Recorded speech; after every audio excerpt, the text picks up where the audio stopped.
Bonjour à tous, bonjour Timataï Le Gaïc. Effectivement, comme le disait Maya, vous êtes le Benjamin de l'Assemblée, 21 ans, élu en Polynésie française. Vous êtes indépendantiste, vous étiez soutenu par la NUP lors de ces élections, l'Alliance de la gauche. Alors, quelles sont vos impressions? Comment s'est passée cette première semaine au Palais Bourbon? Yorana, merci pour cet accueil.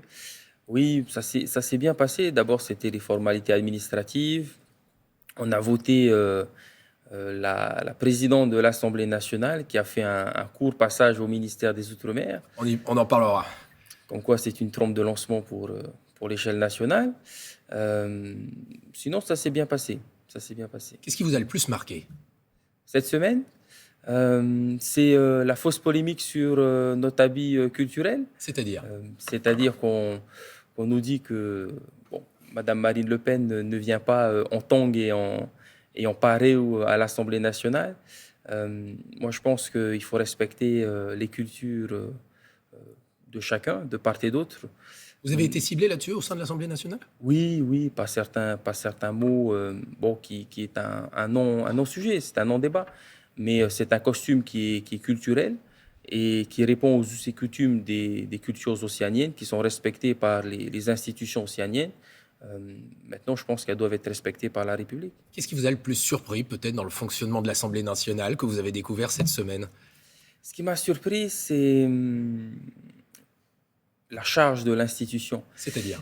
C'est-à-dire qu'il y avait des huissiers qui étaient là à chaque fois pour nous conseiller, pour nous demander ce qu'on voulait.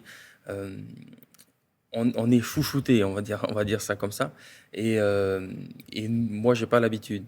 Donc, On sent le poids des responsabilités? oui, oui, le poids des responsabilités et surtout le fait que finalement, c'est peut-être ça le décalage qu'il y a entre les élus de la République et la population. C'est-à-dire qu'on, exemple, les services publics à l'Assemblée nationale sont impeccables. La Poste, on commande, Il y a un bureau de poste à il y l'intérieur a de un bureau l'Assemblée de poste à nationale. l'intérieur de l'Assemblée nationale. Si les services publics étaient autant impeccables que les services mis à disposition des élus de la République, je pense que les Français seraient très contents de payer leurs impôts. C'est une première bonne leçon politique. Vous allez nous en parler peut-être tout au cours de votre mandat. Transférer la façon dont ça se fait dans les services publics à l'Assemblée avec le reste de la population. Je disais, à 21 ans, vous avez battu le précédent record, si j'ose dire, de précocité pour un député à l'Assemblée. Le précédent record, il était détenu par Marion Maréchal.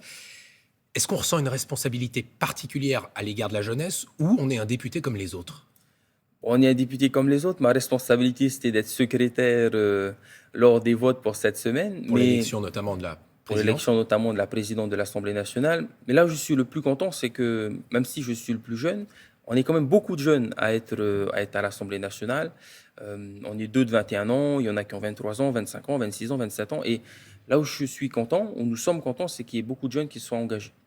Alors, vous étiez étudiant jusqu'au moment de votre élection. Comment ça va se passer pour les études? Alors depuis le début de la campagne, donc en décembre dernier, j'ai mis en pause mes études. Et par respect pour ceux qui ont voté pour moi, je pense que pendant les 5 ans, je vais me consacrer uniquement à mon mandat de parlementaire. Alors justement, votre mandat a débuté cette semaine. Vous êtes député de la première circonscription de Polynésie française. Quels vont être vos dossiers prioritaires, ce que vous allez vouloir porter dans l'hémicycle? Vous allez vous battre pour quoi? Alors, outre le fait que je sois indépendantiste, je pense qu'on On va va y parler revenir. après.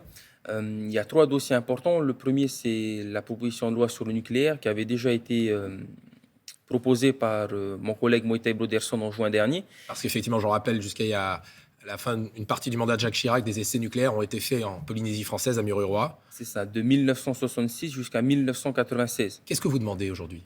Alors, la PPL, c'est trois volets. Il y a un volet environnemental, il y a un volet sanitaire et un volet économique. Le volet sanitaire, c'est l'indemnisation des victimes du nucléaire, que ce soit militaire ou civil. Euh, c'est la loi Morin qu'on veut supprimer et il faut qu'il y ait une Meilleure indemnisation. indemnisation qui se fasse plus rapidement. Ensuite, il y a le volet environnemental. Il faut savoir qu'aujourd'hui, il y a des métaux lourds qui sont à la fois à Hao, qui était la base arrière du CEA et du CEP, à Mururoa et Fongataufa, qui est dans ma circonscription. Ce sont des atolls de ma circonscription. Mururoa, aujourd'hui, là où il y a le bon Colette, là où il y a les puits où a été introduit les bombes Faire les essais pour faire nucléaires. les essais, il y a aujourd'hui des kilos et des tonnes de plutonium qui encore Donc, il faut aujourd'hui, tout nettoyer sur le plan écologique. oui, nettoyer, surtout que cette partie-là de l'île menace de s'effondrer. Donc, en plus, comme on a parlé d'un potentiel tsunami qui peut y avoir et qui peut raser toute une partie des Tuamotu, il va se déverser tous ces déchets nucléaires dans l'océan Pacifique. L'année dernière, Emmanuel Macron, le président de la République, est venu en Polynésie française. C'était à la fin du mois de juillet 2021.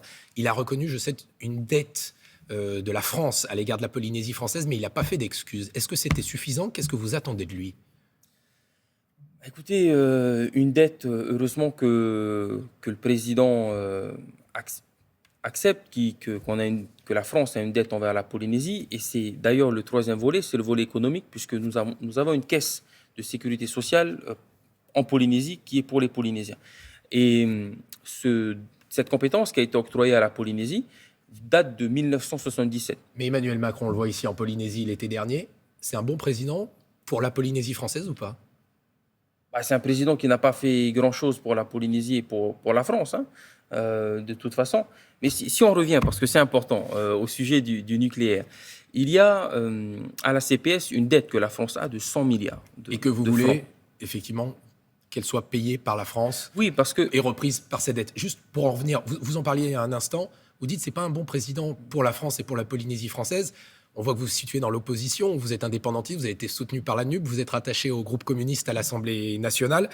Je disais, vous êtes indépendantiste. Concrètement, ça veut dire quoi être indépendantiste et pour l'indépendance de la Polynésie française? Alors, est-ce qu'il faut encore expliquer ce que c'est qu'être indépendantiste? Ça veut dire que vous souhaitez demain que la Polynésie quitte la République française? Non, je voudrais que la République quitte la Polynésie française. Ce n'est pas la même chose.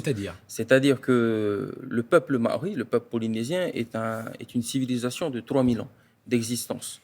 La colonisation, c'est une parenthèse dans notre histoire, c'est 200 ans.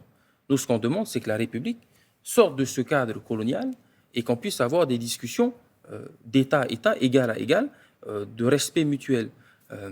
Nous ne voulons pas sortir, puisque nous ne sommes jamais psychologiquement mis que nous sommes à l'intérieur de la République. Nous respectons la République et nous utilisons aujourd'hui les moyens démocratiques qui nous sont à notre disposition pour que ce droit inné, inaliénable, soit respecté, qui est qu'on récupère notre pleine souveraineté. Très concrètement, c'est-à-dire que vous demandez un référendum sur l'indépendance de la Polynésie française? Oui, parce qu'on veut que ça passe par un processus démocratique, référendaire. Donc c'est le peuple polynésien et lui uniquement qui décidera de l'accession à la pleine souveraineté. Mais en attendant, c'est aux responsables politiques, c'est la raison pour laquelle nous venons à l'Assemblée nationale de préparer ce processus de décolonisation qui aboutira à une indépendance. À quelle échéance vous souhaitez que la Polynésie soit indépendante?